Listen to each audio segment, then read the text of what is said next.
বন্ধুরা, hi friends, তোমাদের সবাইকে গুড মর্নিং, সুপ্রভাত, শুভ সকাল। তোমরা সবাই কেমন আছো বলো? আশা করি ভালো আছো, ভালো থাকো, ভালো থেকো, সুস্থ থেকো। তো আজকে সকালে এখন বাজে 10টা। আমি একটু লেট করে ভিডিওটা শুরু করেছি, কেননা রান্না করলাম, করে ঠুয়ে শরীরটা ভালো লাগছিল না, তাই জন্যে। তো চলো এবার আমি কি করব সেটা তোমাদের সাথে শেয়ার করি। তো আমি ঠাকুরের বাসন মাজবো। ঠাকুরটা তোলা হয়ে গেছে, একটু পরে পুজো দিয়ে দেবো, তারপরে রান্নাঘরে যাবো। আগে পুজো দিয়ে তারপরে রান্নাঘরে যাবো। এদিকে ঠাকুরের বাসনগুলো মাজা হয়নি, তো ঠাকুরের বাসনগুলো মেজে নিই। চলো। তো আজকে সকালে কী খেয়েছি বলো তো? খিচুড়ি করেছিলাম, তো খিচুড়ি খেয়েছি। এই দেখো, আমিও খিচুড়ি খেয়েছি। আর একটুখানি প্রেশার কুকারে করেছিলাম খিচুড়িটা, প্রেশার কুকারে রয়েছে। আমি সাধারণত ভাত খিচুড়ি এসব খাই না, কিন্তু আজকে খেয়ে নিয়েছি খিচুড়িটা, কেননা আজকে ভালো লাগছিল না শরীরটা, তাই জন্যে। অন্য কিছু খেতে ইচ্ছা করছিল না, তাই জন্যে।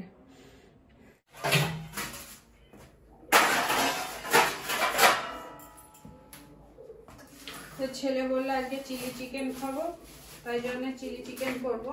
আর বললো ফ্রাইড রাইস খাবো, ঠিক আছে। তো আমি এখন এই তোমার ভাতটা বসিয়ে দিই। আর এরকম আমার কাটা হয়ে গেছে ক্যাপসিকাম, আর এবার ভাতটা বসিয়ে দিই, ভাতটা গরম করে দিই। আর চিকেনটা ধোবো, আর ভাতটা জলটা ফুটুক, তারপরে এই যে চালটা দিয়ে দেবো। ফ্রাইড রাইস খাবো, আর বললো ফ্রাইড রাইস আর চিলি চিকেন।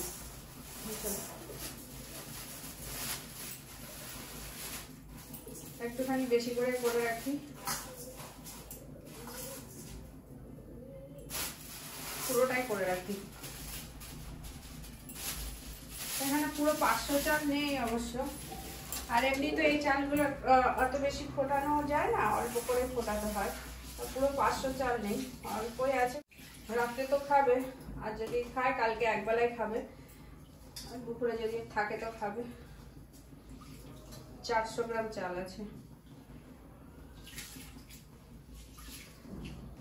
তো আমি এই চাল ধোয়া জলটা আমি এই বালতিতে রেখে দেবো। কেন বলো তো বালতিতে রেখে দেবো? তার একটাই কারণ, আমি এখানে গাছের খোল জল দেবো, তাই জন্য।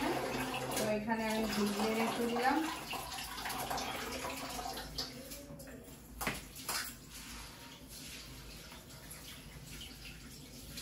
এই জলটা রেখে দিলাম। তো আমি ওই চাল খোল ভিজাবো এর মধ্যে। তো এই চাল ধোয়া জল ভাতের মার এসব দিয়ে ভেজাই। আর মাছ মাংস ধোয়া জলটা, আজকে যেহেতু মাংস এনেছি, চিকেন আছে, তো সেই চিকেনের জলটা দিয়ে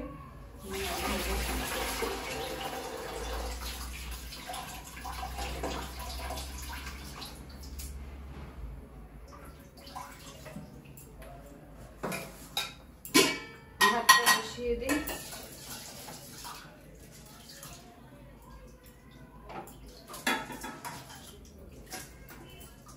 তাহলে সবাইকে হ্যাপি সানডে, সানডে পান্ডে। এদিকে ভাতটা হতে থাক। হ্যাঁ, আর এখানে তো কিশমিশ ভিজিয়ে দিয়েছি, কিশমিশ কাজু এগুলো দিয়ে করব। আর এটা হলো তোমার, এখানে এটা মশলা করতে হবে, পেঁয়াজ আদা রসুন, এটা করা হয়নি, এটা ম্যারিনেট করে রাখবো। আর এই চিলি চিকেনের মাংস ধোবো, মাংস ধোয়া জলটাও আমি রেখে দেবো, যেহেতু খোল ভিজাবো, গাছে দেবো, সবকিছুই আমি রেখে দেবো। তো আমি এই মাংস ধুয়ে আর এদিকে এই মশলাটা করে মিক্সিতে পেস্ট করে তারপরে তোমাদের সামনে আসছি।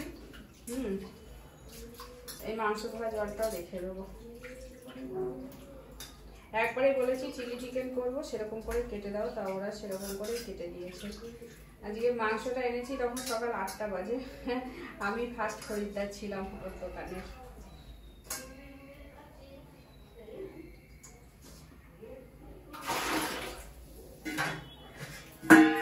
একটু ভালো করে ধুয়ে নিই। তো চলো আবার আসছি, এগুলো করে নিয়ে তারপরে তোমাদের সাথে আসছি। ফ্রাইড রাইস করবো, তো তাই এগুলো নিয়ে আসলাম। এবার আমি তোমার এইটা ম্যারিনেট করবো, ঠিক আছে। তো তার আগে এটা ম্যারিনেট করার জন্য আমি দাঁড়াও রেখেছিলাম তো, খুঁজে পেতেই মুশকিল কোনো জিনিস রাখলে না।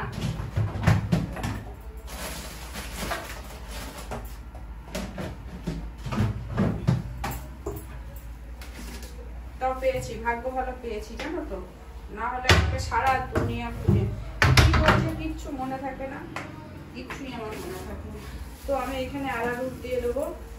আমি যেটা যেটা ম্যারিনেট করছি মানে চিলি চিকেনটা বানানোর আগে, তো সেটাই তোমাদের সাথে আমি শেয়ার করব।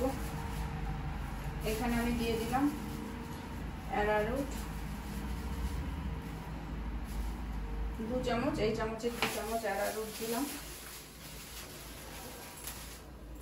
আর দেবো ময়দা, ঠিক আছে। আমি ময়দা অ্যারারুটটা দিয়ে করলে পরে একটা শক্ত মতন হয়ে যায়, তাই জন্য আমি দিলাম 2 চামচ ময়দা, 2 চামচ ময়দা, 2 চামচ অ্যারারুট। এবার আমি কি দেবো দেখো, আমি এরকম ভাবেই করি। আর যদি বেসন থাকে তাহলে বেসন দিই। আর একটু দিচ্ছি হলুদ, সামান্য একটু হলুদ, সামান্য পরিমাণে একটু হলুদ। আর নুন তো পরিমাণ মতো দিতেই হবে, বেশি নুন দিলেও হবে না, কেননা যেহেতু আমাদের সস পড়বে, tomato sauce, soya sauce, chilli sauce পড়বে, তো পরিমাণ মতন নুন দিলাম। তো বেশি দিতে ভয় লাগে, আর দেবো না। পরিমাণ মতন নুন দিলাম। আর দেবো এই যে ডিম, একটা ডিম। আর দেবো এখানে বেটে রাখা আদা জিরে, ঠিক আছে। আর একটা ছোট শুকনো লঙ্কা, একটা শুকনো লঙ্কা বেটে রেখেছিলাম। তো এইগুলো দিয়ে আমি সব ম্যারিনেট করে রাখবো।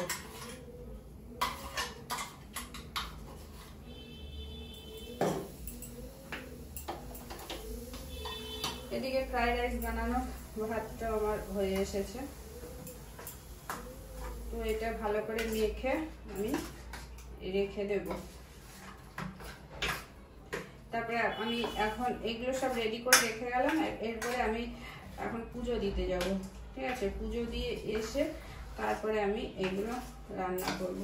এখন আমি করব না, এর কিছুক্ষণ ম্যারিনেট হোক, না হলে তো ভালো লাগবে না, তাই জন্য।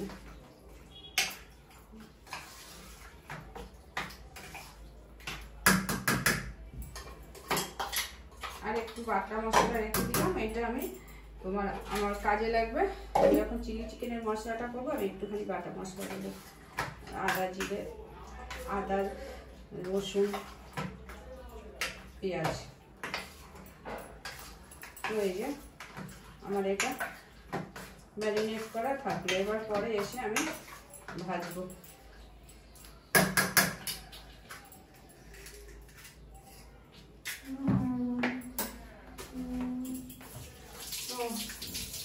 আপাতত আমি এত অবধি করে রেখে গেলাম। এরপরে আমি স্নানে যাবো, স্নান করবো, করে এসে তারপরে করব। আর তোমাদের আমি আর মানে এইটুকুনি করলাম, ঠিক আছে। এর পরের পরবর্তী অংশটা, এটা হলো পার্ট 1। পরবর্তী অংশটা দেখি, যদি শরীরটা ভালো থাকে তাহলে করব, না হলে একবারে রান্না হয়ে গেলে তোমাদেরকে দেখিয়ে দেবো। আর ভাতটা আমার হয়ে গেছে, ভাতটা এবার দিতে হবে। বেশি ফোটানো যাবে না ভাত, তাহলে বেশি ফোটালে আবার ভাতটা বেশি নরম হয়ে গেলে আবার মুশকিল আছে। একটুখানি নুন দিয়ে দিলাম হাতের মধ্যে। চলো টাটা, ভাতটা হয়ে গেছে।